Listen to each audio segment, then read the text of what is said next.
Oh, hello everybody. Welcome to the Gnomon channel. My name's Josh Herman. Excited to be here tonight. We have a really awesome event for everybody today. Super excited to talk to the team that we're going to be showing you. But before we get into the actual event itself, I have to thank our sponsors. This event, as you can probably see right here, is sponsored by Lenovo. Thank you to the Lenovo for sponsoring this event. They make sure that we can host all of these events for the community for free, and they bring them to you. So again, thank you to Lenovo. I'm super excited about this event today because I really love this movie, Mitchell's vs. the Machines. It was definitely a bright spot for me during the shitty part of the pandemic because I think it came right out early 2021, which was right. Like, I feel like everything was really terrible right then. And then all of a sudden this movie came out and it was like, oh, a really wonderful, lighthearted, fun action comedy movie. And I really love it. I've seen it many, many times afterwards. So I'm excited to have the team here with us today. Let's go ahead and start adding them to the stream. We're going to have Mike Rianda, the director and co-writer. We're going to have Kurt Albrecht, producer. Guillermo Martinez, the head of story. Mike Lasker, VFX supervisor. And Alan Hawkins, head of character animation. Before we get into the presentation, first I just want to say thank you to everybody and welcome to the stream. Happy to have you here. Thanks for having us. Happy to be here. Awesome. Yeah. Well, I'm going to hand it over to you guys to do your thing, and I will step behind the camera. Oh my God, I'm so sorry. I don't know if anyone can hear me. My screen is frozen. I'm so sorry. Did you freeze? No worries. I can't see any white. You guys refresh go. You guys go. It's acting really weird. I'm so sorry. This is Hello, the internet everyone. Age that we're in. No worries. Hold on one. This is how the production went. This is very Yeah, exactly. This is normal. This is fine. Just like an edit session. We went just like this. Midway through the production, this was like our first few director reviews. Like this. Normal. Absolutely. Someone else can go. It'd be great. I will be back in. Yeah, feel free to just refresh. We'll vamp for you, Mike. Rejoin the link. So yes, we are the team behind the Mitchells versus the Machines, like the internet. We're really excited to be here talking about the film. Kurt, I don't know if you want to maybe do a. I can talk about Mike a little bit. Because he doesn't. I don't think he does that in this speech. But Mike came to Sony after Mike Moon, who worked at Sony at the time, who was a Disney executive, brought Mike Rianda to the studio after he'd worked on Gravity Falls, and he started developing the project at Sony. And it was one of those things like he just didn't have a project, but said he did. You know, great salesman, and then started developing the project, and it like latched on immediately with the studio and people. And Guillermo came on really early, and Jeff Rowe came on really early, and they started doing development. It was initially just going to be kind of, we call it a streamer. You know, at the time, streamers were low budget and wasn't the main business of the industry. And they kind of got to go off on the corner and work by themselves for a long time. And it was really turned out to be a great thing because Guillermo could speak to it a little bit. They had a chance to work on the movie and get the whole movie up on their own with just a few story artists and an editor. And it was a great beginning of the film. Mike, you're back. I heard him. I'm very sorry. You're back. I was just telling a little bit about you and coming to Sony, Mike, just to talk about how it started, but which is not part of this presentation, but I just thought I'd share it. Thank you. Oh my God. Yes. So should we start on the presentation? Yeah, let's go back to there you go. Okay, great. Okay. We're on the rails, guys. Everyone out there, we're all good. Here we go. Yes. So this movie was based on my crazy family. Sort of Sony came to me and they were like, "Oh, do you have any ideas for animated movies?" And I was like, "I have so many ideas." And I had nothing. I was totally spent. But I sort of tried to. I knew that these movies take so long, and you need to pull from this like infinite well of love. So I pulled from my crazy family. And it was really rewarding, and it really sort of helped ground all the characters. I think that's something, if you guys are students, to remember that like making art that's really personal will really pay off in the long run, because it's sort of, you know, it so intimately, you know, all the details, you don't have to invent anything. And you can sort of just come up with stuff off you know, just from your own personal experience. And then when people see it, hopefully they're like, oh my God, my dad's like that, you know, because this stuff is more, you have more in common with other people than you think you do. But none of this would work if there wasn't a really, the thing that was most important about telling the story was telling a really personal relationship story. And I had this really sweet relationship with my dad, who is this mountain man lunatic. He looks exactly like Rick Mitchell. He like is this person.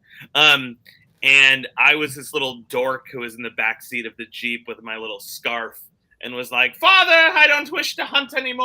I wish to watch cartoons. Bring me the Fleischer Brothers 1922 short Bimbo's Initiation.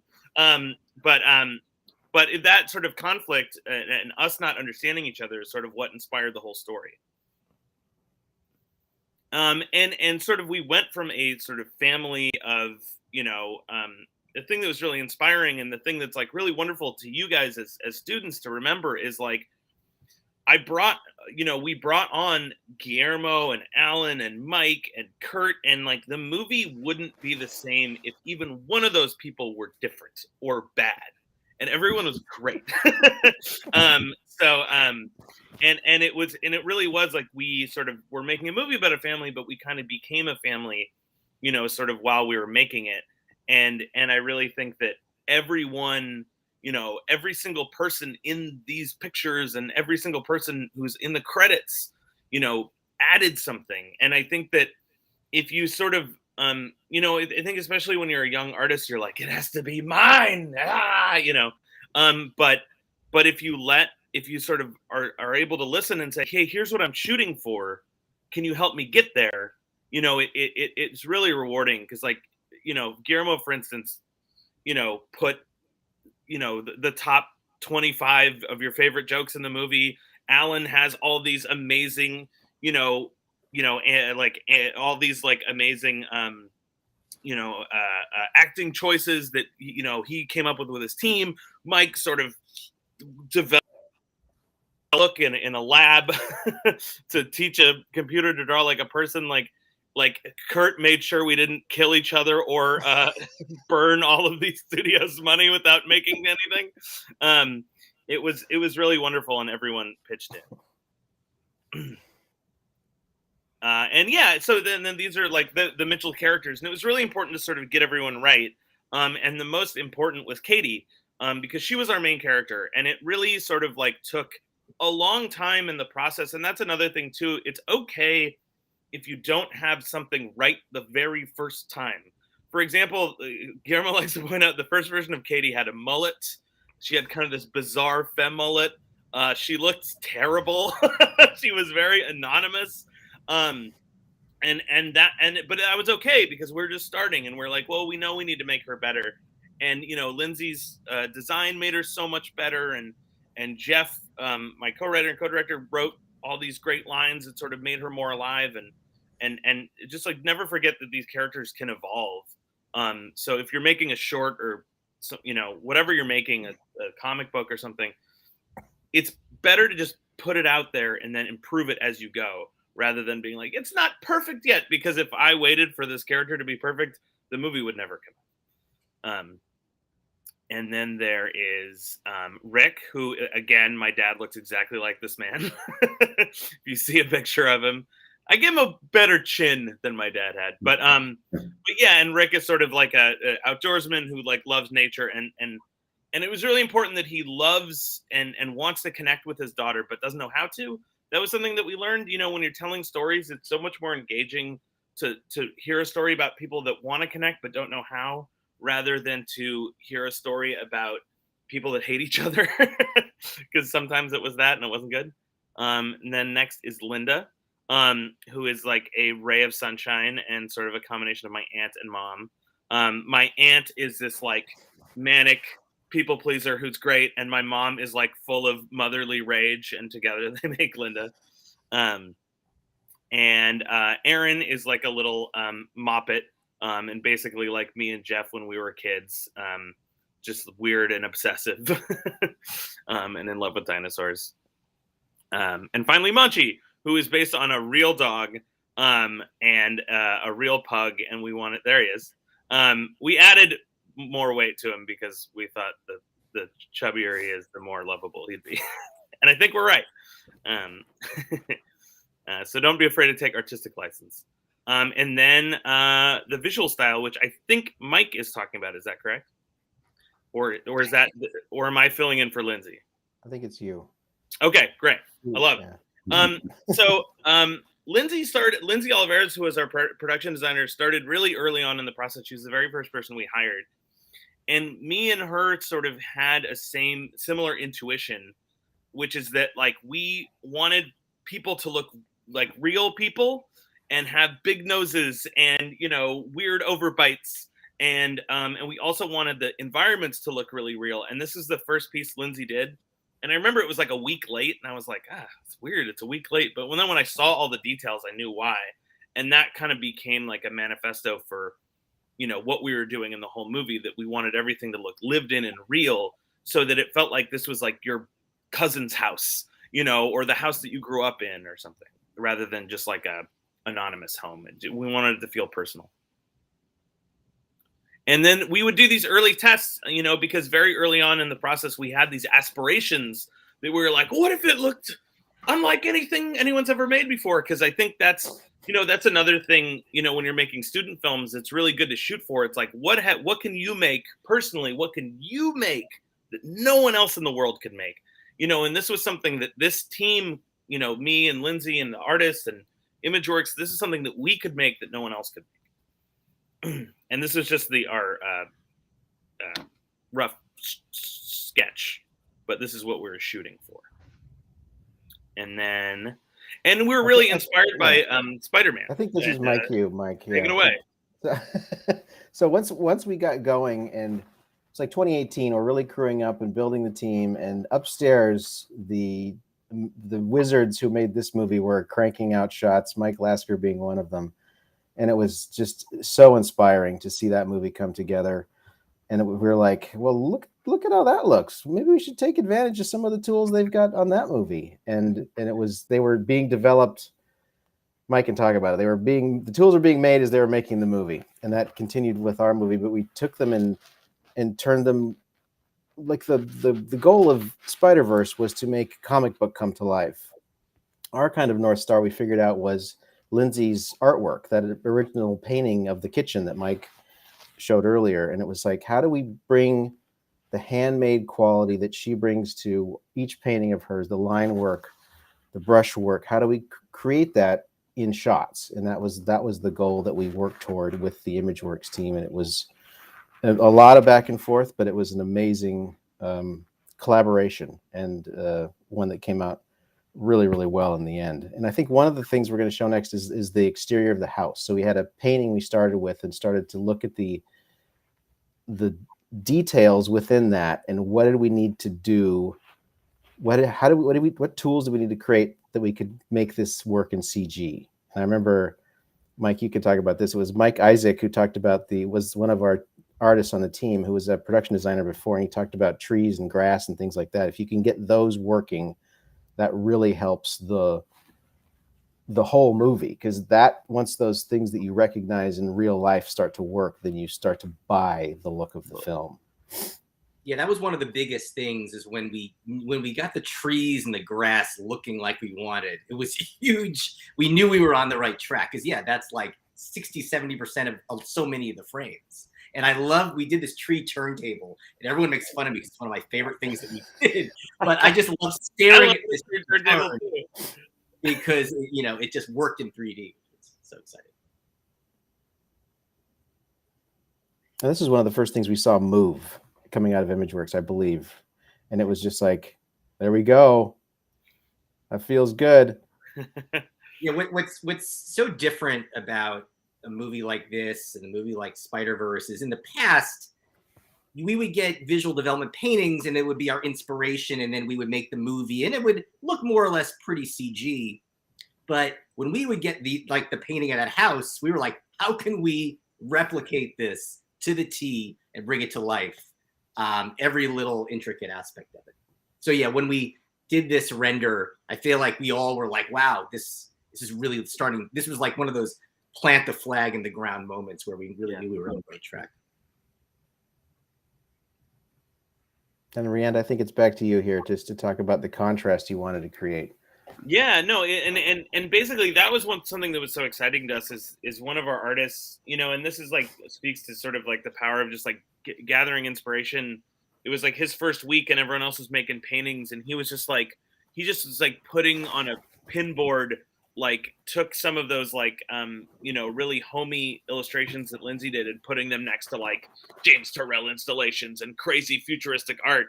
And it got us all really excited, and we're like, wow, how far can we push the crazy invented stuff and the robot world to be as wildly different, you know, if the human world is really curvy and round and organic and kind of earth tones, how can we go completely 100% the other direction on Pal's world and like looking for those sorts of and the team did it beautifully. We were like, it was like high five city every time we're seeing this stuff. And it's like that's something, if you know, you guys are sort of making your films, it's like contrast is like one of the most important elements in all of art. You know, whether you're doing a walk cycle or you're making a whole movie, you know, you should always look for those areas to sort of like make something really pop by doing the opposite. So having this really crazy world, we got really excited when it was next to this like really homey familiar world. Like seeing those two things next to each other was like super exciting. So look a picture.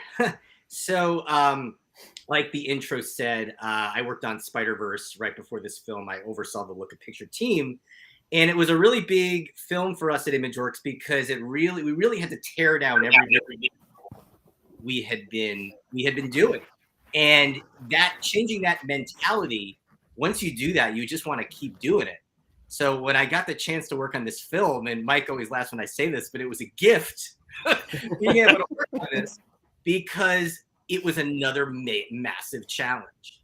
And it was a completely different challenge. And so the Look a Picture is basically us really trying to replicate the creative and visual aspirations of the directors and visual development. And this painting right here, when I first came on the project, I met with Mike, and Mike described how we want a human world and a robot world, and the human world needs to look like it. You can see the hand of the artist. And this painting, and we worked for a bit, and this painting really represented, it's close to the final look of the picture as the visual development team, you know, this is what they were after. So what we did with our team, we stared at this thing, and we broke it down into components. We saw outlines, we saw brushstrokes, we looked at the trees, the grass, how shadows fell. And by doing that, we were able to break it down into components, and then we knew the tools that we'd have to develop. The visual development team led by Lindsay Oliveras and Toby Wilson, the art director, were fantastic to work with. They provided us with these shader spheres, but they're painted versions of them. So typically when we do look dev, we'll shine a light on the sphere to start, and we'll see how the light falls off. And what was so great about this, what was one of the key aspects to the look, is as light fell into shadow, we wanted it broken up with traditional media brushstrokes. And this was just really invaluable. And you can see in this look guide, there are real watercolor markers and paint that we would actually feed into the tools. Yeah, right here. And it was really awesome because they could paint and then we could feed it into the final image. One thing just to hop in that was really cool about working with like Mike and his team is that they would always say, we would always be trying to get ourselves to the same place, which is like, we want it to look exactly like this painting. And they would say like, what can we do to get it there? And then we would ask them like, what can we give you to help you to get it there? And I think that like having that kind of like, here's our goal, let's brainstorm together, and not sort of arguing with each other or like saying, no, it's got to be this way or this way, you know, but just saying like, what about this? What about that? Here's something, let's try this. Really sort of inspired a lot of sort of progress, I think. And that was the key, was that collaboration, because you really can't do something this artistically driven without that back and forth. You got to be willing to fail. You're going to succeed, and you got to experiment. And so here you can see how we decided we figured out all the different components, and the outlines were really the biggest visual cue that we noticed. And we developed an entirely new outline system that really mimicked watermarkers and watercolor. And what was interesting about these outlines is they needed width variation. They needed to come off the surface. They needed to take light and light up and get dark in the shadow. They needed to have brushstroke breakup. And they just had to feel natural. And whereas on Spider-Verse, we would rely more on ink lines, this was a much more integrated line work. And you can see how it would inherit the color of the surfaces underneath. And when we analyzed the paintings, we noticed that when a line was in the light, it would get more saturated and a little bit lighter. And when a line was in the shadow, it would get a little bit darker and more saturated. So we had this set of rules for it. And here you can see just some of our early tests that we did on a performance calisthenics on Katie. And you can see how the lines are picking up the color of the surface underneath. It was really challenging. There's a lot under the hood here to make it work based on like distance from camera and what colors it pick up to make it look. And then I can talk about this part. So the majority of all that really cool stuff with the look of the picture comes from Mike and his departments on the back end with all their cool, awesome, smart render technologies and things. But some stuff is as simple as it looks. And one of those things is the ink lines on the face, which the animation department, the character animators, would actually own. And so as you can see, the easiest way to achieve that stuff is to literally just have some floating planes on the faces that are influenced by the rig controls, but also we have the ability to move and pose around individual of that. So like you can see, you can just pull them right off. People can duplicate them. You can see that the animator added some scuffs and scrapes for the scene where he's face planted a little bit. But sometimes the simplest, easiest thing is the best way to get to that look. So that's the face ink lines. And one thing too, just if I could jump in, is just like, you know, if you all are sort of like making student films or just as you're making art on your own, you know, this stuff like all kind of comes from, you know, a theory, which is like, our theory was like, oh, I wonder if we could make, you know, because of this movie is about humans versus robots and humanity and their imperfections versus these perfect robotic beings. Maybe we could reflect that in the art. And I for a long time we didn't know if it would work, but we just did it anyway. And I would just say, if you guys are sort of trying to come up with a visual style or trying to work on your own stuff, like, don't be afraid if you know, to have an idea and just chase it, because it might be interesting. You know, the end result might be interesting. We didn't know if this would actually work or not. but everyone came together to make sure it did. These guys, amazing. Anyway, sorry. Yeah, what's really interesting is, and this kind of plays into this tool, when we first started off, we wanted to just duplicate the painting. I don't care what it takes. I don't care how to pipe on it. Let's just make it look as good as it can look. And then the next step is bringing it to life. And once things start moving, all the different issues you have to figure out reveal themselves. This tool here was probably my favorite that we developed on the film. Basically, as light falls into shadow, we really wanted the transition area to be broken up with brush strokes. And it's really the heart and soul of the look. And at the same time, we didn't want every frame of the movie to look the same. We wanted to give artists the control when they got into lighting, when they got into rendering, to be able to adapt the look to the shot and the composition. So this brushstroking tool, we worked very closely with Lindsay and her team, and they and us were able to paint swatches like these. And basically, as light falls into shadow, those swatches dynamically add up on top of each other.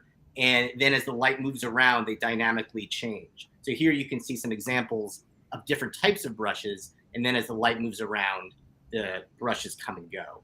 And depending on the shot, if the character was far away, we would use maybe smaller brushes to see detail. closer up, we'd make them bigger. But it was a tool that was not, it didn't hit you over the head. It was subtle, but it just gave this overall artistic impression on everything. And really, really loved it. I thought it really smart. And our shader writers and our look dev team, they just hit it out of the park. And it was a real collaboration. We can go on to the next one.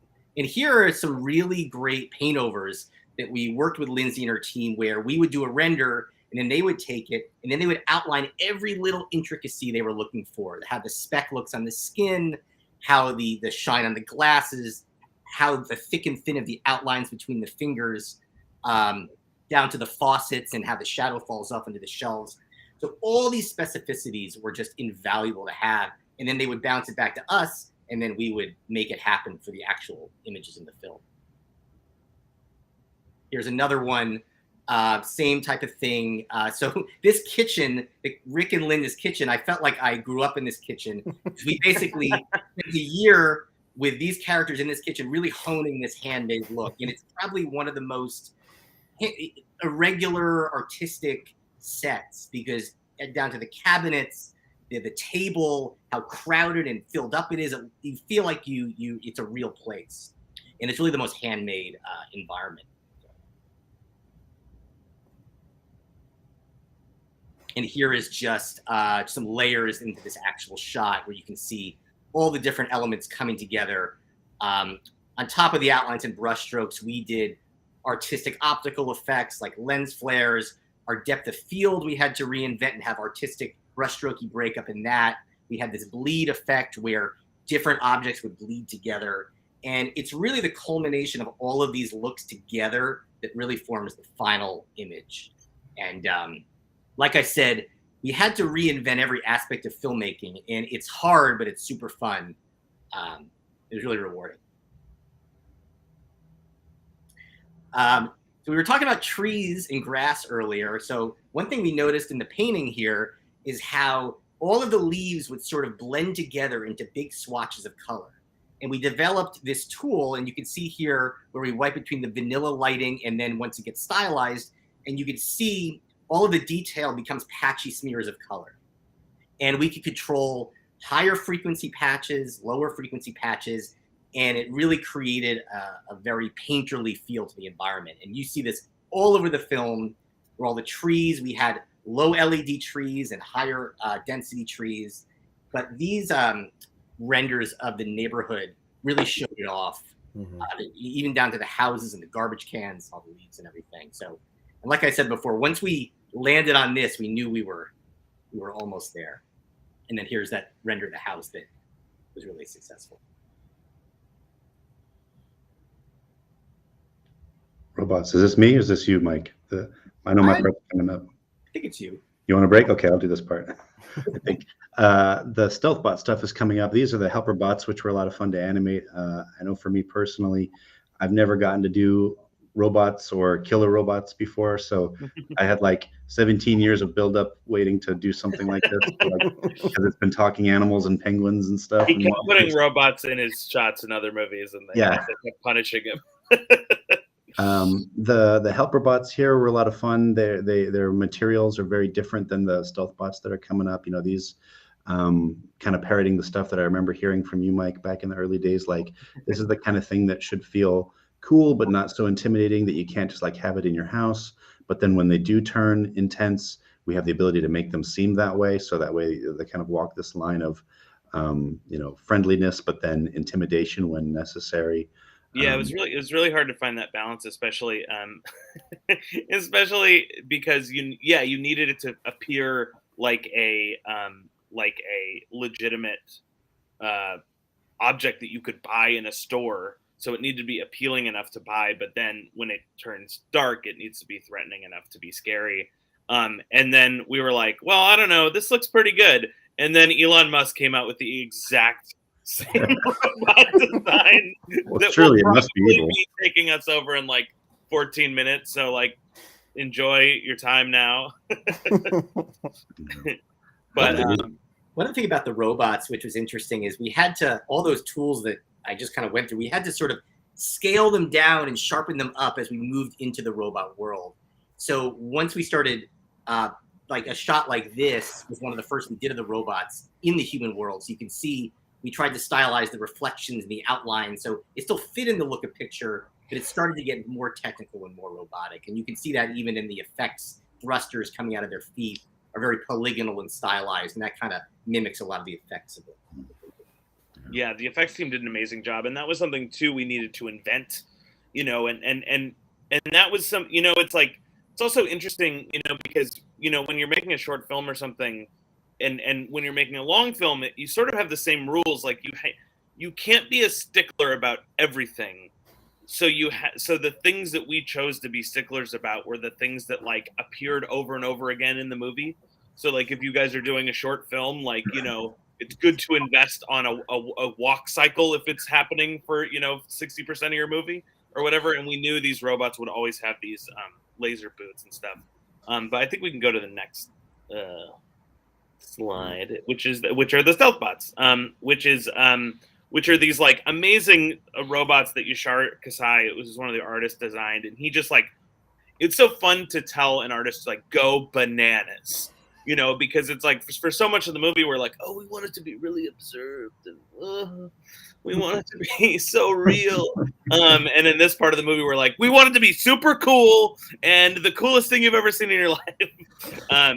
And Yashar really went insane, and sort of Alan did the same on the motion of it, which is basically we're trying to just like push these things to be as wild as possible. And he developed this like amazing tool to do it.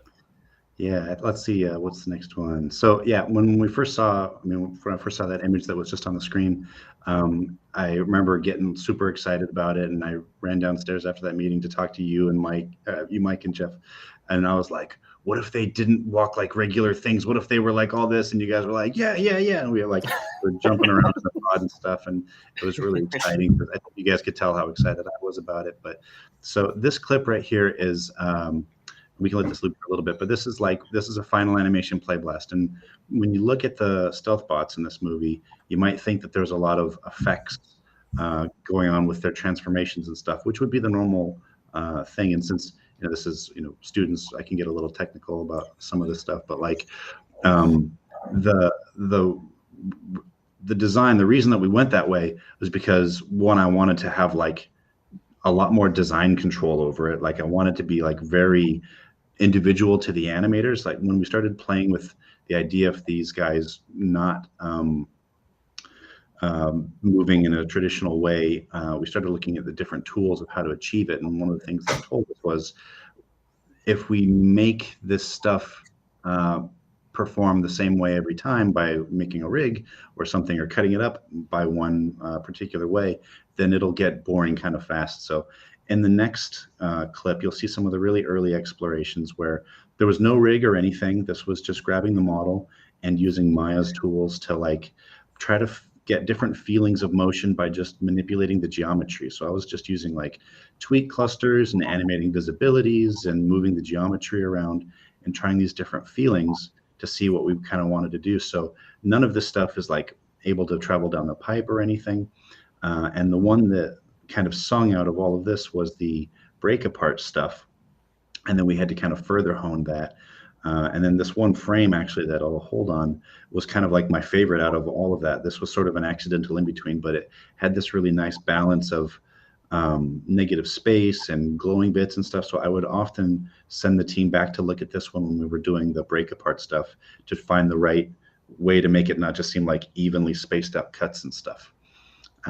So how we got to that tool. So now we knew kind of what we wanted to do.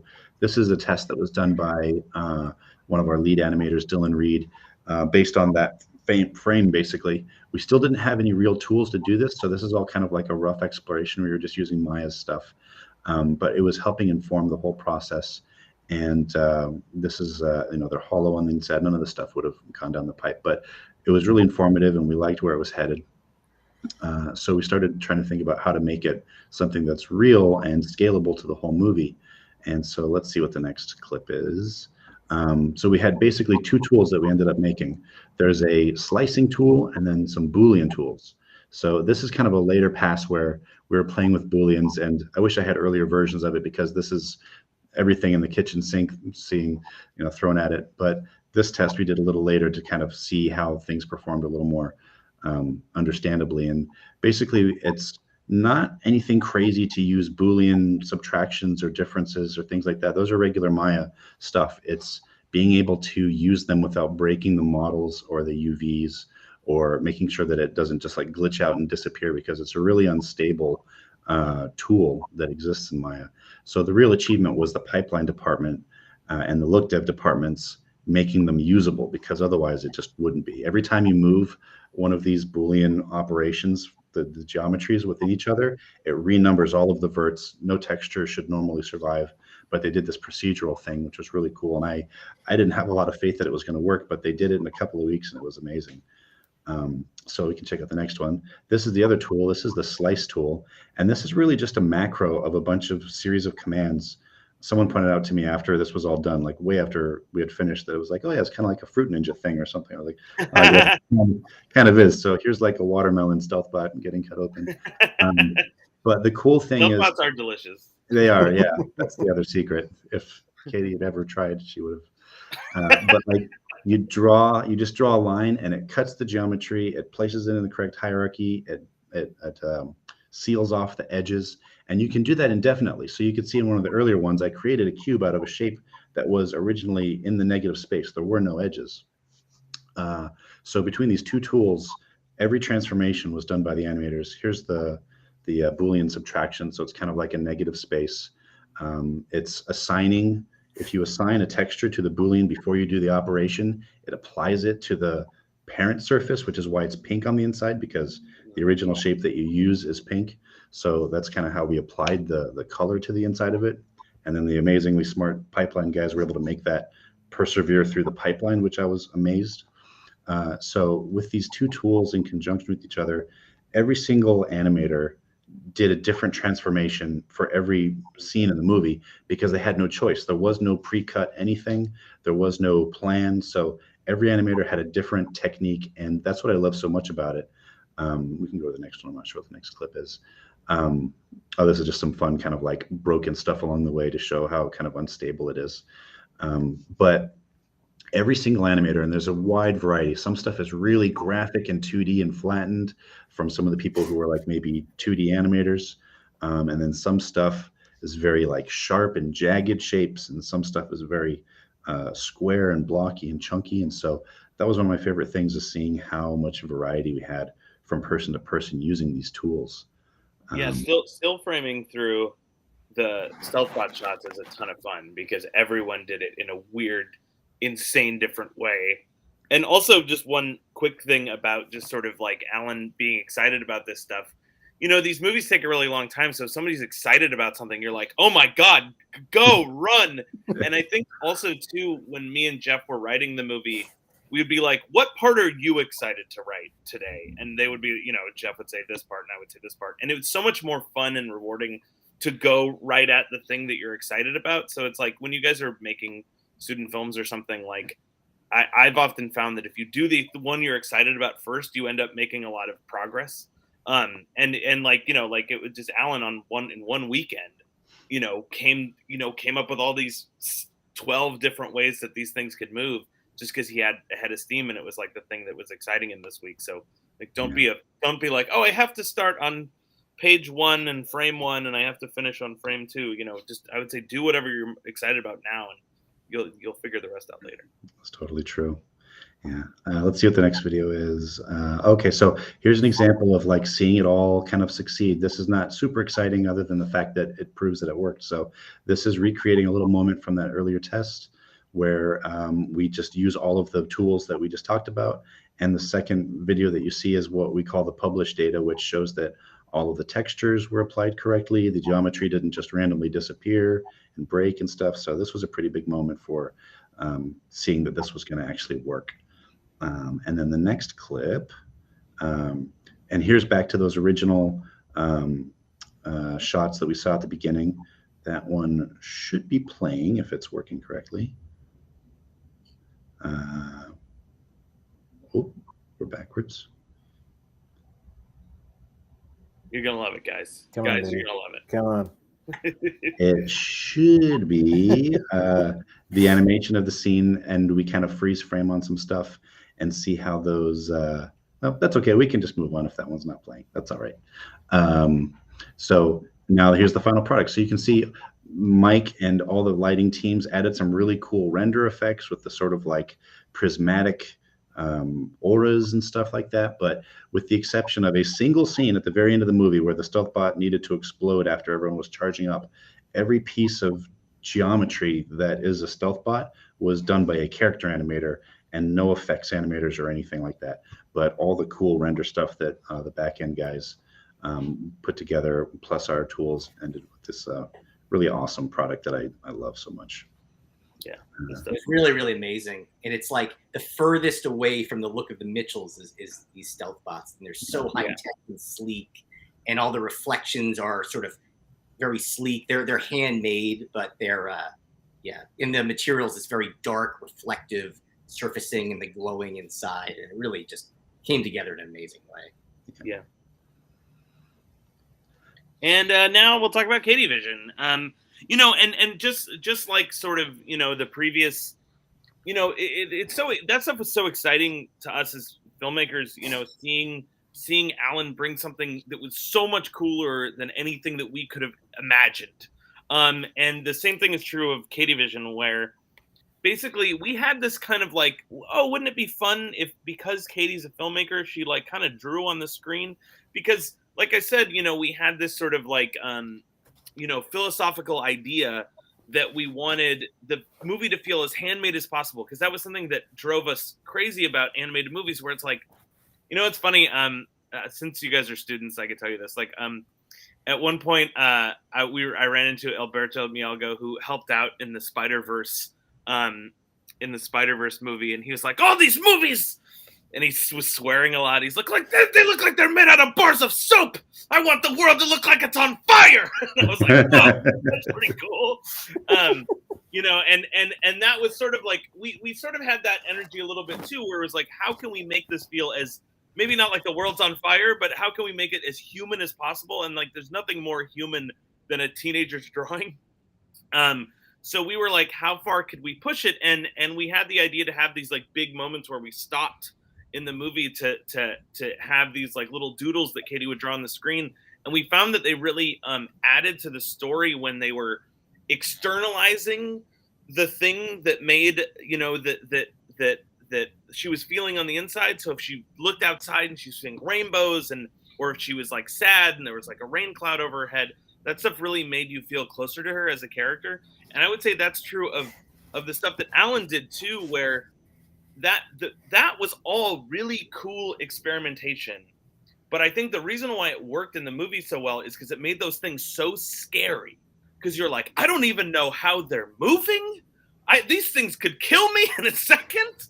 And it was like, and because Alan sort of successfully made it so alien feeling, I think it made it scarier. And just like with Katie's drawings, we were trying to bring you closer to her emotional state. And I think that's why they sort of stuck in the movie and didn't just fall out. And because we really wanted to have Katie externalize.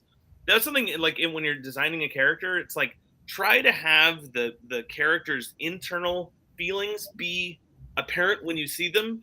Because, you know, sometimes you see somebody walking down the street, you're like, that guy looks interesting. What's he got going on? You know, and we were trying to do that with Katie, where she's so relentlessly creative that she's drawing on her shirt, she's writing on her hand, she's doodling in her sketchbook, she's drawing on her pants, she's got a puppet head on, you know, face on the hole in her jeans and stuff. We can keep going to the next one. You know what I love about it, Mike, that I would love to point out, is that the Katie Vision, people sometimes think that it was like in collaboration with the character animation, but like we never knew where it was going to pop up. Like we didn't leave space for it. We didn't like plan it. Like you guys might have had a plan, but the animators didn't know where it was going to be. And so what I love so much about it is that Lindsay and her Katie Vision team were working around, you know, basically the film as if Katie was drawing on it like that. And that gives it such an extra truthful spontaneity rather than like, let's leave a little space here so that a guy can pop up or something like that. Yeah, exactly. And that also just happened out of necessity too, because it was like just too late, and we're like, I guess we need to do it on these shots that are already finished. But that actually, we found that made it work better. And also, speaking of these puppets, just in case you want 3D version of them, I also have them here.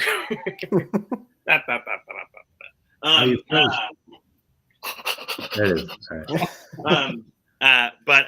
But yeah, and the artist would make puppets, and you could see it better in the real life thing. But we literally were making them in the cafeteria. These were corks from the cafeteria, and this was made with like cardboard and a little bit of felt from Michael's. Like that was one thing that was cool about the movie, and also, what's cool about making student films is like, there are no rules. You kind of think like, are we allowed to do this? But it's like, nobody cares. If it works, anything's allowed. So don't be afraid to like do your wildest idea. Because that was something that was awesome about Chris Miller and Phil Lord, who were like just in a cheerleading outfits that said, do the weirdest thing you could think of. And it was so, and that was so liberating to be, because we were like looking around like, can we do this? And they're like, yes, nobody cares. So we can go to the next one. And this is one of my favorites. That is a green piece of cardboard, like the same kind that you would get in like a sheet of cardboard paper from a sixth grader or something. And that was what we used for our green screen. And the artist just did these on the weekends, and it made this like crazy thing because we had this really wonderful rendered background from Mike, and then Lindsay Oliveras, who's our production designer, collaged it all together and made it the weirdest thing you've ever seen. It's sort of like the cat buzz from Totoro is the mild reference here, because we also wanted Katie to be a filmmaker. So in addition to seeing her work on the screen and it expressing her emotions, she was also making films too. And we wanted her films to be as creative as she was. And this is one of our first tests. This originally was just a regular painting of Katie flying on a robot. And Lindsay and Arthur Fong, one of our artists, added all these like goofy, GIF with faces on it and stuff. Like Rick and Katie were peanut butter and jelly. And it was like it was filled with so much love that when we saw it, I was like, oh my God, if the movie looked like this, how cool would that be? And that was sort of like what powered the whole movie. So I would just say, don't let the like weirdo anarchist spirit of film school ever leave your heart. I remember at one point, Kurt was like, got mad at us, and he's like, this isn't a student film that you're just making with your buddies, Mike. And I was like, isn't it though? But as someone responsible for the budget of the movie, he had a more than a right to ask that question. It helps to have Phil Lord and Chris Miller on your side. Yes, I'll just say that, forming a protective dome around us, yes, so we could be jerks. And this is one of the earliest tests where Lindsay took this awesome animation test that Alan did, and she was like, "Oh, what if I could just drew on that?" And this is like my favorite day at work when I saw this.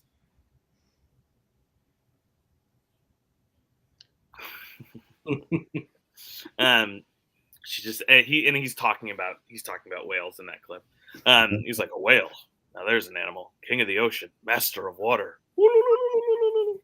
And it was really exciting to sort of see to see a teenager graffitiing on a multi-million-dollar studio movie. It was like such a weird contrast because it felt so wrong. But and also, if you see it right above the O, there's a picture of a man. That's Mike Lasker. A little fun fact for you kids out there. Anyway, all right, and this is sort of another test that Katie did, or that Lindsay did, that we ended up. I'm not sure if we actually ended up using this in the movie, but again, like that's another thing too. It's like it's okay to try things out and not have them work. This is a test that never made it in the movie, but it helped us do other things. And these are what I was talking about, where like Lindsay got really excited, like, oh, what if the Katie vision is just randomly on the shot and we don't have to like freeze for it, and what if we could just draw on the shot and have the Katie vision following her, which was really exciting. This. And here's one that never made it in the movie because sometimes they were too distracting, but the animation in this is so great. It's by Alice Lemma. And it's like so fun too. You could tell that Alice was like having a great time doing this.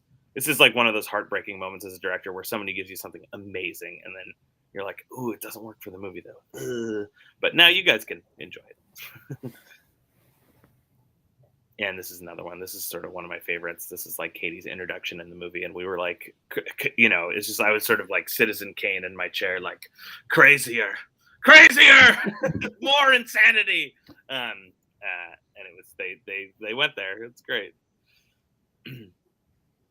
And that leads us to all-star, head of story, king of animation, Guillermo Martinez. Thank you. Oh, wow. Wait, oh, no, never mind. For a second there, I thought I already had shared. I'm just going to share my screen really quickly. Let's see. Can everyone see my screen? Yes. Yes. Awesome. Yeah, so basically, like, yeah, you guys just saw beautiful, like, delightful visuals, and now get ready for some doodles.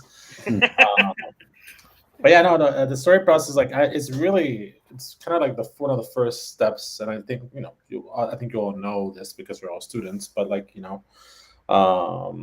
the story process is like very early on. Like Mike and Jeff were working on the script, and they were just giving us stuff, and and a lot of the stuff that they were giving us like was super visual, and got us really excited. And when I started kind of like a storyboard artist. We didn't have a head of story by that point, but when Mike had pitched me this movie, he said like, "Oh, this movie's kind of like think of like Little Miss Sunshine meets the Terminator," and I was like, that comparison really stuck with me, and I was like, "You're gonna give your all, Guillermo. You're gonna do as much work as possible to impress this goddamn director." And so like that became my number one goal, which I think is the way you should 100% attack whenever you get a job. And eventually at some point, like he said, like, "Hey, do you want to be my head of story?" And it was exciting because like I had never been a head of story. I've only worked as a storyboard artist in feature and TV, but I think I knew I definitely knew the film. I knew the tone, and we had the same ideas. And in regards to like how we attacked storyboarding, this is a little bit of an example. This was never clean. Like a lot of the boards that we would give Mike and the editing team, they would never be clean. Would just be really rough. Just because I think we established very, very early on in the movie that we wanted to do it, just be as quick as possible and see if the joke is working. Something that I've seen in a lot of studios sometimes is like they spend so much time on finessing the storyboards before they send them out to editorial, and it's kind of like there's no need to be adding too many like. You're wasting time by like cleaning up boards, and in a week we could be like there are moments where Mike is like, this joke is not working in editorial, can you help me, like can we come up with a bunch of ideas, and then we just get on Photoshop or Storyboard Pro, and then we just draw a bunch of things, and we just keep it super rough. And it was an intense 4 years of just that. Which also, as you can see, even though those drawings are rough, we ended up using a lot of them like verbatim. No, that was like half of animation. There's two ways a shot could go. There was the animator brings something special from their life or whatever, and Mike would respond to that. He's like, "Wow, look what you did. I never thought of that. That's amazing." Or it's, "Can we see the boards? Can we see what did that look like?" I'm sure that was poison to any animator. Like, can we see the boards? Can we take the boards? Can I see the boards? I mean, one of my favorite shot of the whole film, I think, was Never Boarded, which was Linda impaling the robot, and she just like turns the thing, and then like the oil falls in her face. Yeah, like I remember seeing that and like losing my mind. I'm like, that's amazing. Who boarded that? No one boarded that. Like it was so exciting. There's magic in some of those chicken scratch drawings, though. That like I remember sitting there with Mike, trying to decipher, seeing what this like pile of like 6 quick lines that are less detailed. Like, why is that so good, and why can't we like do that with our model and stuff? Well, how do we turn that into that?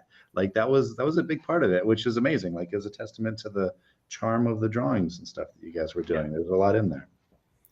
Oh, thanks. It's the story team was like, they were up for the challenge and they were happy. It's funny because they were happy that we were able to do a lot of rough drawings, but there were some people we hired a lot of TV people, like me and Mike have worked on TV before, and so the idea of TV back then, I think, or maybe now it is still the same way, is to like really tie down stuff. Like we had a board artist, and she was always like tying down everything, and I'm like rougher, and then and then she'd be like this. I'm like, no, rougher. Like I turn into Kylo Ren, or he's like, oh, but yeah, one big part of like storyboarding is just definitely the brainstorming aspect, which we did kind of a lot in the movie. Like all the scenes that you've seen, like they basically like there's like probably like 20 versions of the same scene. And it's a scene that you were like, really, that scene is just simple, but that simplicity that we got to in the film had to go through hell. Had to go through so many different scenes of like, maybe it's this thing. One good example is the kind of like the robot uprising. There was a long time where like the robot uprising was happening at the same time that the appliances were also coming to life, and we had appliances all around the world, like waking up and kind of capturing humans. And their number one goal was kind of like to capture humans and throw them in the pods. And so that was like a couple of months where Mike was like, let's come up with a bunch of ideas. And we came up with like, I'm about to show you maybe 3 or 4, I think it's 3, but there's like thousands. I'm not kidding. Like there's like thousands of ideas. And I'll show you some of my favorites, which are like the GPS, which was we would see like this was all happening like as the uprising was happening. You would see a car driving, and then he would just be chilling in his convertible, and then his GPS would go, take a sharp right turn, and the guy would be like, okay, that's kind of weird, but sure. And then he would just fall off a cliff. But all the other cars will do the same thing and follow that guy, and then they would keep falling, and then you would see a pile of cars, and then like basically the pods would take the humans away. Before there wasn't any car pile, but people were like, "Are they dead? Did they die?" And we're like, "Okay, no, we have to add like the pods to make this PG and not R." Electric Fan was also kind of inspired by like a 1990s like commercial. I think it was I forgot what the company was. Maxwell, yeah. Where basically this guy is fanning himself and it's just like relaxing, and then all of a sudden like this fan that happens to be a PAL fan goes ding.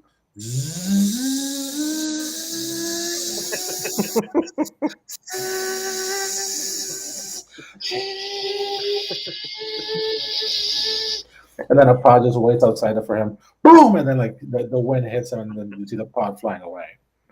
And my favorite one was this one called Baby Walker, which was this kid was playing with a little like Fisher Price like toy. And it would say, A is for apple, B is for ball, C is for capture all humans. And the baby's like, what? Yay, capture all humans. And then the little thing starts moving the kid outside to be captured. And the parents are clearly tired, are like, sweetie, the baby's going. And then they're like, oh! And then the robot comes in and is like, don't worry, you're coming with us too. Woo! And then basically like they get taken away.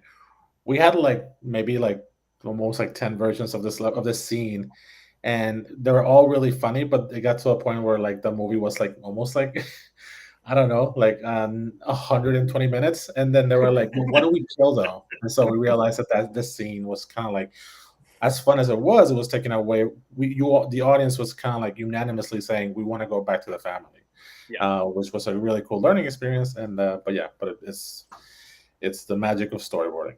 Thank you very much. There you go. Is that the end? Is that all? That's all of it? Oh yeah, I think that's it. Yeah. Hello. That's the end. Are we doing questions? I'm muted. Back. That was awesome. That was great.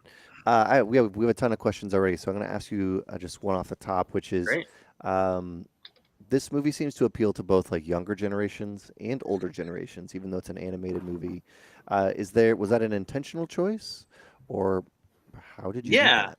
No, that actually really was an intentional choice. I mean, I found recently, maybe Guillermo remembers it. He might have been the only one that was there early enough. But I wrote this like manifesto of like, here's all the things we're gonna do that movies don't do, and one of them was just like, I so loved the experience of like watching Vacation or Planes, Trains, and Automobiles, or any of those like John Hughes movies with my family or whatever. And it was like I remember it was like the nicest, warmest feeling that we were all laughing at the same things.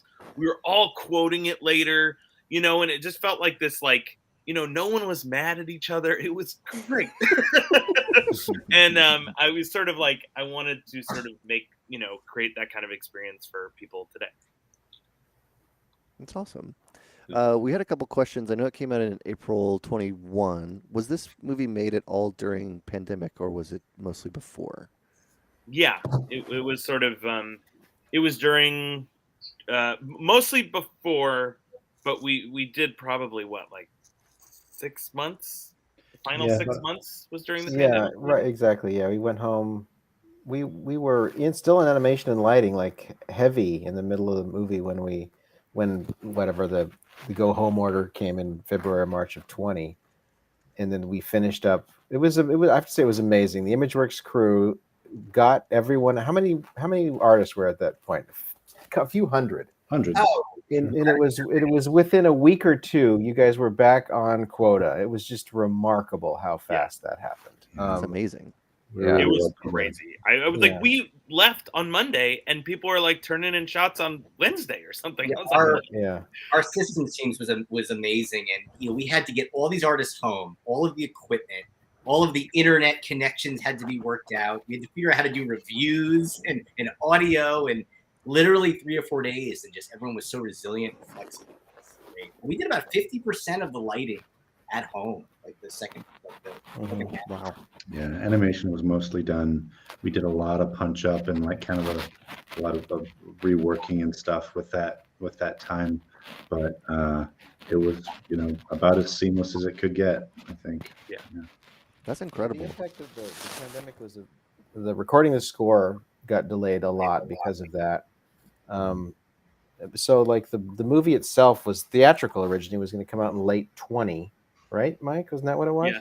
And then we ended up delivering the movie around then, and then it was just like, when is the world going to open up again? Yeah. The studio's just trying to figure out what to do. And then there's this platform called Netflix that's in 300 million homes around the world, and they're like, we could use an animated film, and it worked out great for us. And the studio got their money back, which everyone wants to feel good about, and the movie got into everyone at the same day. It was pretty remarkable.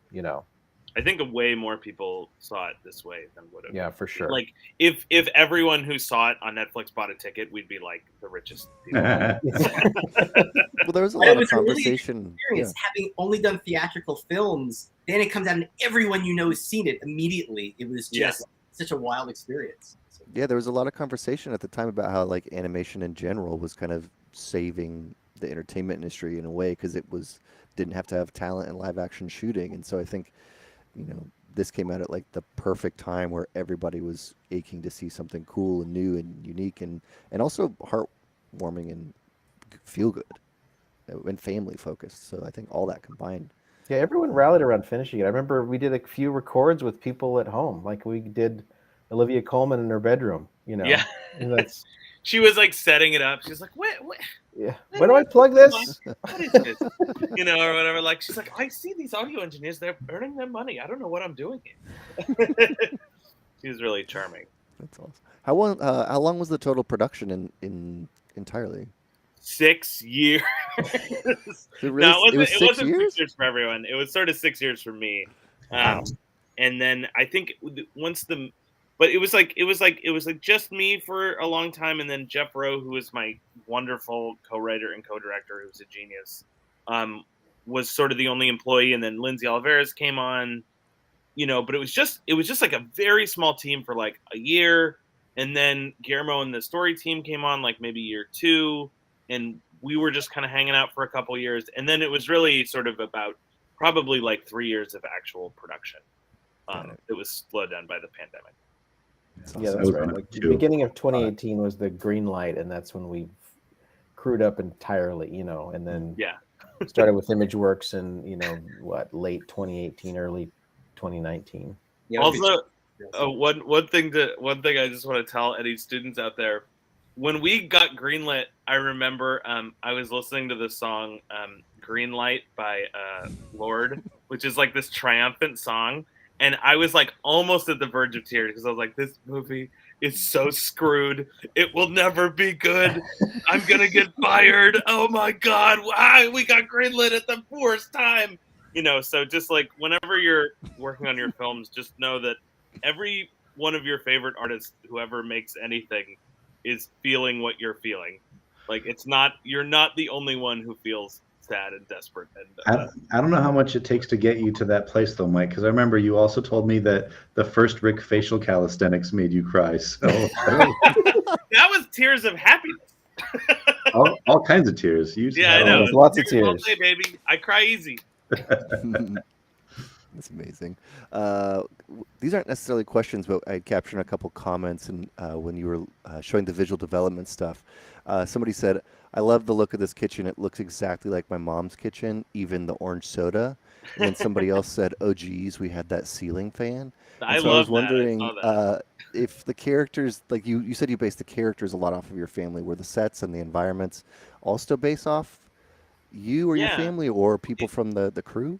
It was sort of a mishmash. I think it was just like Lindsay did the first version of the kitchen, Ian Worrell did a version of the kitchen, Tiffany Lamb did a version of the kitchen. Everyone threw in stuff from their families, and it's like my aunt has a lot of these, like, home is a place for hugs, big hugs, forgiveness, whatever.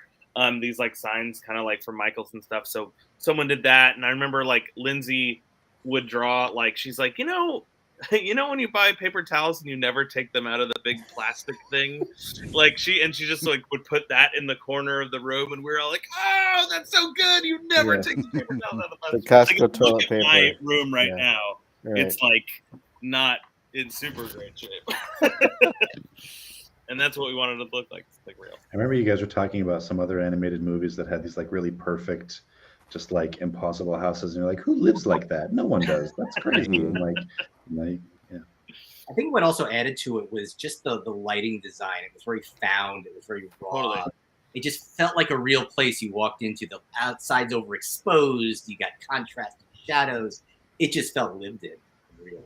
Yeah, and that's part of like the whole sort of philosophy too, when you're sort of coming up with something where you try to, like, okay, if we want it to feel real, how do you put that forward in every single part of the department, where it's like, can the camera work be like documentary, like can the lighting feel like a photograph and not like a studio movie light, like a snapshot that you would take in your living room or whatever.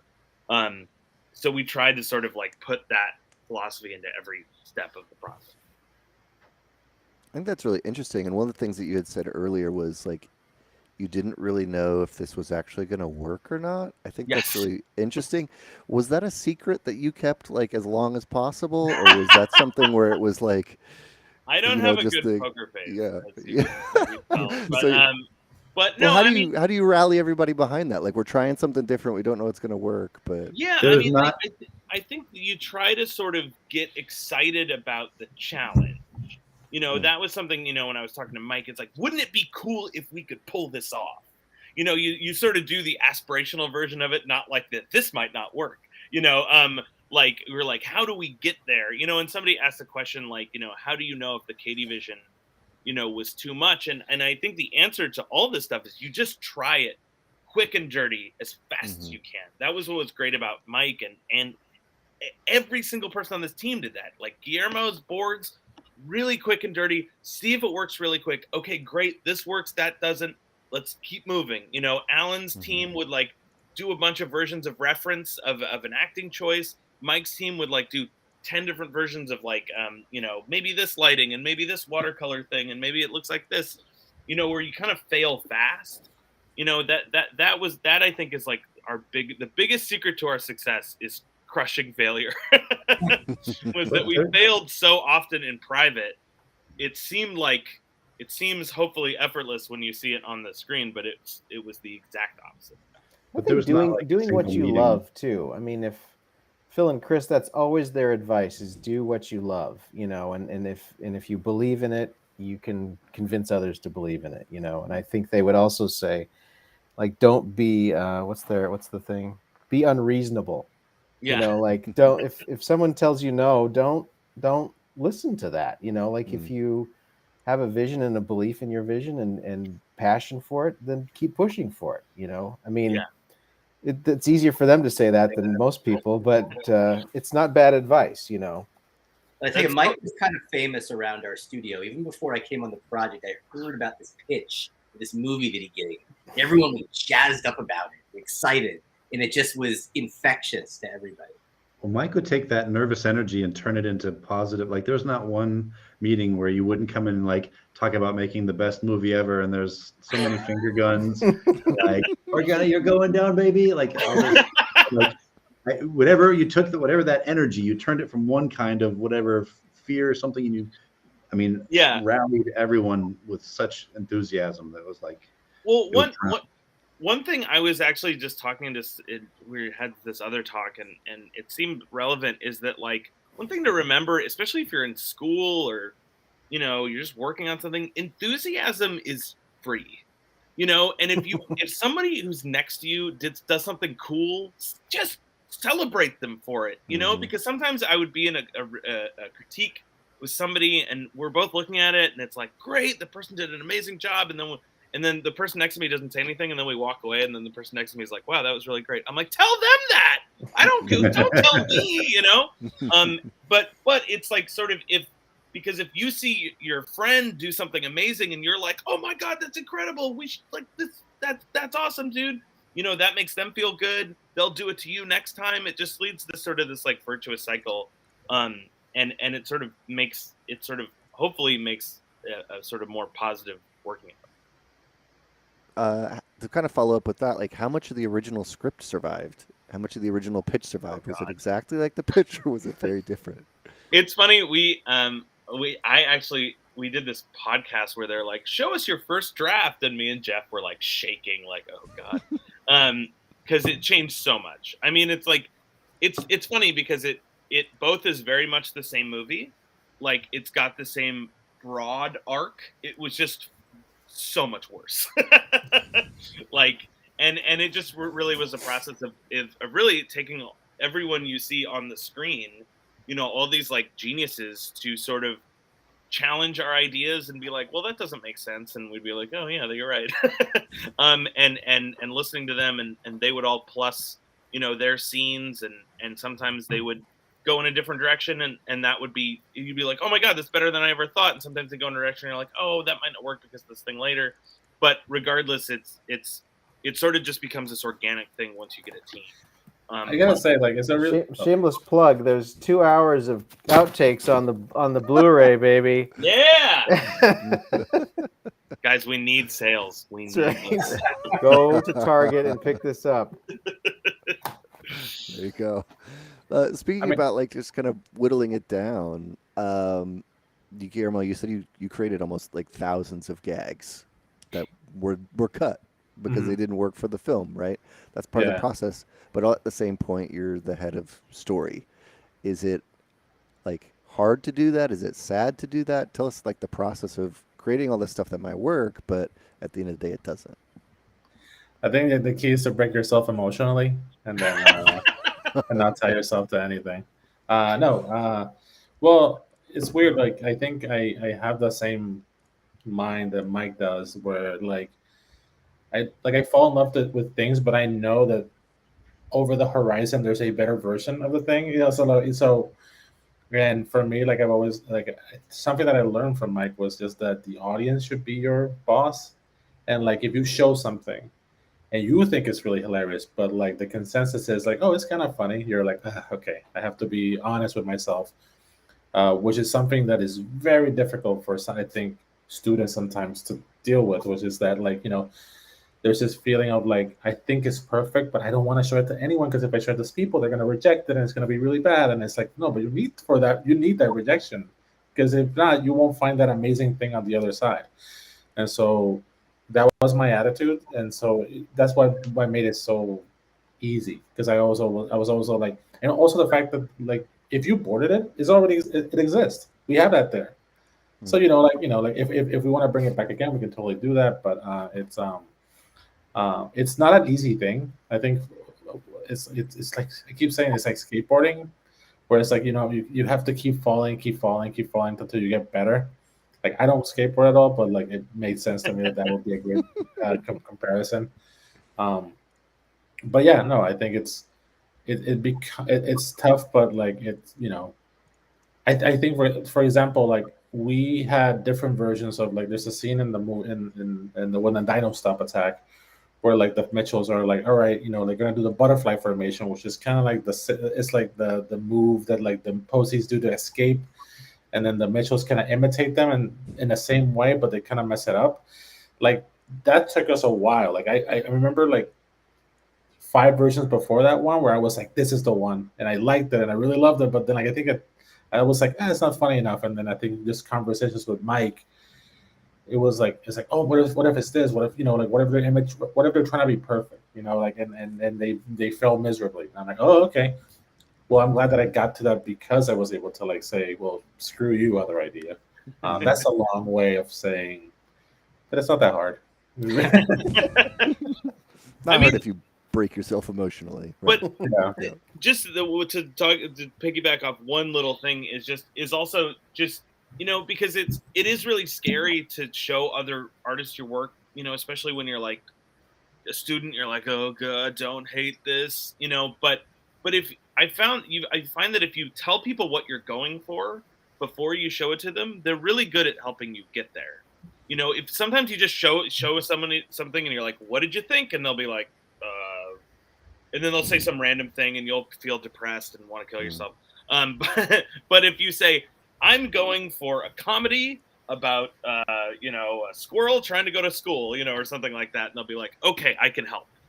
So whenever you show someone something, always try to tell them what you're going for. And I think it really helps them and you get the right kind of feedback. Yeah, I love that. I think that's super helpful. It's definitely showing something to somebody without context they don't know what they're looking at. So you don't always get their best reaction or their best response. Kind of a question. We got a bunch of questions while you were showing all of the Stealthbot stuff, which are amazing, and the animation style of that. And you said something, just to make sure I got it correct. Did the Stealthbots actually have rigs, or did they not ever have rigs? So they had a very basic, basically FK, you can move the broad shape, but there's nothing built into them. The chunks that you see, those could rotate and move or whatever, but nothing that involved breaking apart in any way. That was pure tools. There's nothing in the rig that would cause them to separate. It was about as simple as a body rig could get. That's amazing for like what the end result looks like. I think that just shows you like the combination of tools and different techniques and bringing in kind of outside the box ways to animate. Like just your tests where you're saying like there was no rig on this is like, okay. Yeah, it was really fun. I mean, that was like, because we were just trying to figure out what the feeling is before even knowing how to make the tool to make the rest of it. And we just got it's cool that we're lucky that we found like an abstract shapey thing that really either it looked good or it didn't. It's not like it would take a lot of nuance or whatever. If the pattern of shapes was pleasing to see, the making sure it wasn't even or any of the other like basic artistic rules, it was just wide open. And so if it felt like someone had some cohesive idea of how it was working, then it usually would. And what was cool about the tools is what was interesting is there was very little chance of undoing anything. So either the pass worked or it didn't. And so if things would break, there's no repairing it or whatever. So many animators would just do a whole version in a day and show it. And it's like, is that right? Nope. And then the next one, because the tools were very fast to work with. The videos were sped up a little bit, but sometimes it would be like 4 days of an artist showing a version every day, and then the fifth day, like, yep, that's the one, and that's pretty much final, like ready to go, kind of thing. It's pretty neat. That's very cool. You had said you hadn't really worked on robots or animated robots before. You tried to sneak them in. Is there a difference when you're animating robots or appliances or Furbies as compared to human characters? Sure, I guess. Like, I mean, with all humans, because of our evolutionary lizard brains and all that shit in there, are absolute masters of understanding truth in motion of like a person. Like if you're talking to someone and they do a little squint or something, that could like haunt you for the whole night. Like, did they not think I was telling the truth, or why they disagreed or whatever? Like little things, like little muscle, all that stuff. So you don't have to know animation to be able to be like, I think that guy is a liar, or I think that's a good person, or whatever it is. And so luckily, the further you get from a human shape, the more you kind of are allotted. It's kind of a reverse uncanny valley. There's a lot of forgiveness that comes with it. So when you have shapes and things like that, that could be anything. And so you're willing to accept it. Your brain will accept it a lot easier. But when you're like, I want to show this character looking like they are wanting to not disappoint their dad, but they're hiding a secret, but all they say is, yup. And they also are conflicted about this and that. And like, that's way harder in an interesting way. So yeah, there's something really freeing about robots where it's just like, yeah, just make that cool. Is it cool? Awesome. Is it not? That's it. Well, and on the helper bots you guys did, those shots went by so quick as opposed to like humans, so that might be a sort of secret thing for, animation students to try doing pantomime stuff with a robot, because you don't have to stress out about the face and, oh God, does it look right? But it can kind of teach you the essentials maybe more quickly. And if you want to, lower your budget, have your side characters a little more reduced in their details and stuff. So that way, because like, with PAL, which had the phone, a very basic rig, which the animators could just fly through with because it was just simple geometry. And then the robots, they were very fast rigs because they were just basic hard surface deformations and not even deforming. They're just parented to each other and stuff. So those shots were fast. You're right. They flew through, and it allowed us to spend more time on perfecting the little looks that characters would give each other and stuff. Yeah. There's a couple questions about the casting process and the voice cast. Did their voice performances affect the character animation as well, or just the general performances, or is it kind of something that was pre-thought? Yeah, that's one of the cool things about working with on a movie, and one of the cool things that Chris and Phil taught me. I was sort of like TV boy, and I was like, just get the reads, but they were like, no, this is Maya Rudolph, like, let's explore the space, and she would give so much great stuff, but it was also interesting because of the pandemic. We couldn't record anyone for a long time. Yeah. So unfortunately, sometimes we would have to record. The animators would have to animate to scratch, and then the actors had to match it, which isn't like ideal. But it was mostly just because we couldn't get any actors for months because it's like you couldn't leave your home, especially because you need an engineer there and all that stuff. But it was this really nice virtuous cycle where Eric Andre would do this great read, and then the animator would draw him jumping around, and they would sort of feed each other in a cool way. And I do think that, like, if I were to do it all over again, I would try to really radio play everything, so animators always had an actor, instead of me, because we did this wacky way where I was like in this TV brain kind of thing where it's like, we'll just scratch it, then fix it later, but it brings so much to it when it's an actor. And if you get enough time, like Danny, the 10 seconds of uninterrupted family eye contact is Danny's line. He wrote that, so just spontaneously in the moment. So if you have the time, you can get gold out of the right people, Totally. That's great. A couple more questions. We're almost at time. One about tools. You guys seemingly created or developed a lot of tools, or improved on the tools that you had on previous things. When you're making those for this film, are you just focusing on the tool for this, or are you also simultaneously thinking about how you can use it in future projects? For all the tools that we made, we were pretty hyper-focused on the project, because when you're sort of in it, you're just desperately trying to figure out how to hit the look, and there were tools that we brought in from Spider-Verse. One of them that we used for Gwen's world, Spider-Verse, that I thought would lend itself well to sort of the trees and the plants, and then we evolved that one. But when you're in it, at least, for us, we were just focused on the task. And if we can use it later, great. But, it's like really just matching those paintings and trying to find the look. Awesome. You probably, maybe you can or can't say, but like, is it common to use tools you've like developed and you're like, we put these in like a place where we go back to them every single time and it's like part of your toolkit? Or is it, do you often try to find new tools every time? No, in animation, we absolutely do. We developed for Hotel 3 this thing we call the clone stamp tool, which allowed us to like imprint little duplicates of unrigged geometry of whatever the pose is that your character's in, either to like help make something not disappear during motion blur, or to take it and then shrink it down so it's just an arm or a hand for a multiple or a smear or something. And it got used like crazy on Spider-Verse, and they added to it and they added to it. So in the animation department, there's absolutely a constant evolution of tools that were made for some particular reason on one show, and then it just evolves and evolves and evolves from there. And it's the same with the shader tools too. We try to make them versatile enough that if it can do a thing, you can get it to look, in a lot of different types of that thing. So we try to be able to just multi-use it. And it's that same evolution show to show. And it sort of changes the studio, and the studio becomes more focused on non-photoreal type stuff, which has been exciting because now you have kind of everyone on board, with that type of thinking, which is exciting.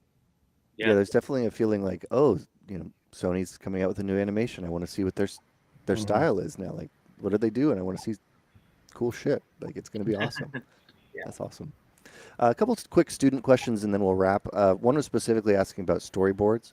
What do you look for in an up and coming storyboard artist portfolio? One of the things that I always look for is definitely range. Personally, like I always look for like someone that can do comedy but also can do action. But also at the same time, like it varies. Like I think that number one thing I always look for is a voice, because I always see a lot of portfolios that happen to be very well technically. Like they seem to be very good technically, but they don't say much. You're like, oh, okay, cool. There's a chase scene, the end, But I sometimes see portfolios. Like if I had to choose between someone who's very technically good, amazing, but doesn't have a voice, versus someone who's okay technically, but does have an amazing voice that just like explodes out of the pages, I always go for the one with the voice, because it becomes super helpful, especially as we're coming up with, especially in Mitchell's, it was super helpful. Like we had Quinn Larson, who was like this amazing board artist, and was a board artist in our team, and she always does these little comic strips of things that she finds funny, and then she like just does the watercolors of them, and then puts them away. But I think once she, in a brainstorm, she came up with this idea of like, what if the robot just takes a crayon and draws himself a tear and says like, oh, I have emotions. And I was like, that's a genius idea. And she has like that brain that she has. I was like, we need to squeeze that brain and spread it throughout this whole movie. So yeah, definitely those people. And something I always like seeing too is, other than action sequences and comedy sequences, it's like I like personal day in the life moments in a storyboard portfolio. Like so one thing I highly recommend, which I started doing, was taking the weirdest, like if something funny happened to you, you're like, no, that'd be a really funny scene. Take that idea and just go with it and just board it out and put it online, put it on Instagram, and it will create, like, people will start talking about it. Like I was mostly like as a board artist, I was just doing the job that I had to do, and I didn't have time to do me stuff. And then one day I was just like, you know what, I'm gonna do this little little animatic of me trying on clothing, you know, and it was like this like. It was a story from the point of view of the button that was holding onto my shirt because because the shirt was like so tight on me.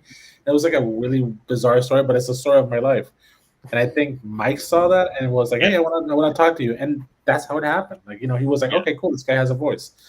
And you know, I think having those in your portfolio, I think, are super valuable. And and back to going back to what we're talking about showing to people, show to as many people as possible. Yes. Don't totally. finish your portfolio and have that one be the one that you send to the studios. It's like, show it to friends, be like, "Hey, this is what I was going for," and they're like, maybe change this, change that. Try to avoid like really good friends who want the best for you, because they'll always be like, "That's great, that's awesome, I love your videos." Like, don't go for those people. They're the worst. So go for someone who's like your really close friend, who's like, "Dude, don't show this." You know, like those are the best ones. Yeah. I'm yeah. going to roll that into one other kind of bigger question, which was asked, which was like, what are your tips for artists who are trying to break into the animation industry as a whole and just kind of putting yourself out there? It's kind of a question for the group, and it'll be our last question. So anybody got thoughts on that? So one quick thing to just sort of piggyback off Guillermo, it's really hard, and you might get discouraged, but if you really love it and would do it for free, just keep going. I was like rejected from every single thing I've ever applied for. CalArts, Pixar, you know, making a movie, a million things.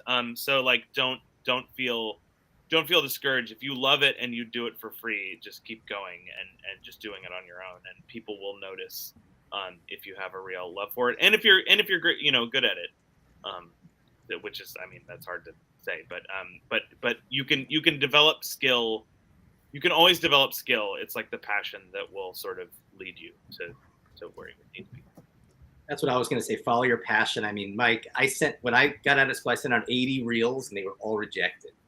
And now he's redefining animation. Back then we mailed them out, so I had all the envelopes laid on my parents' floor, and it was like it was like a cemetery of rejected reels. But you just gotta keep at it and not let anyone stop you. Do what you love, and you'll get there. It's all about motivation. You can make it happen if you want. Yeah, I think that's right. I got hired as a prank. Go ahead, Alan. I think I got hired as a prank. I don't think they're just like, yeah, fuck it, let's see, let's whatever. They didn't care. I think it's the tenacity that Mike Lasker was saying. Like, just keep trying, keep pushing, and be open to all kinds of opportunities. If they need a prop designer, take the job. You know, don't hold out for the dream job when you're starting out. Just kind of get in the door, because I've seen people that want to be story artists get hired as a PA, and they're getting lunches and stuff, but they're in the building. They start meeting people, start talking to people, start learning from other story artists, and then they can make that jump. I mean, it just is, just keep going. That's great. One of my first projects was I modeled a street bollard that was on like Pennsylvania Avenue, and they did crash tests on it. It was the most boring possible thing you could model, but you know, it was a start.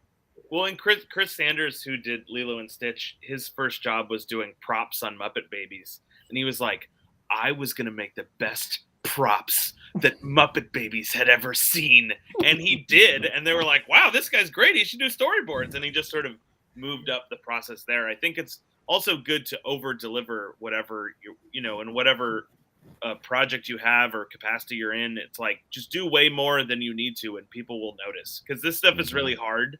And if somebody's making your job easier, like Guillermo was always making my job easier. I was like, oh my God, that's awesome, I don't have to do that because Guillermo did it. Wow, let's give this guy a raise, you know. So it's always do more than you need to. I would say a similar thing, like for animation, because sometimes people will say that they're not being assigned good enough shots or asking for a better shot. Can I have a better shot so I can prove myself? And good shots are not assigned; they are animated. And that's the exact same thing about like taking notice of someone doing a great job of something small. that's, you know, any lead in soup at Sony at least will tell you that's how they find their favorite people, and the ones to like foster are the ones that like take something that's could other people wouldn't care about, but giving it the best and making it special. Like, wow, that didn't need to be that good, but thank you for giving it all of that, and that's great. And like that's how you really stand out, at least from a character standpoint, because it's that it tells a lot more, and it's not expectant of anything. It's self-motivated in a great way. Yeah. That's perfect. Thank you, everybody. I think that's where we're going to wrap. We're actually over time now. I just want to say quickly thank you to everybody here. Thank you for being Thanks here. for having Thank you for taking the all time. And questions. thanks for making the movie. Oh, yeah, no problem. You guys make the next one. Make it great. We're That's tired. Awesome. Thanks to everybody watching as well. We're going to wrap up. If you want to watch this video later, if you were late and you weren't able to see the beginning, it'll be on our YouTube channel after this as soon as it uploads, so feel free to watch it then. Otherwise, we'll see you all soon. Thanks, everybody. Thanks. Bye. Bye.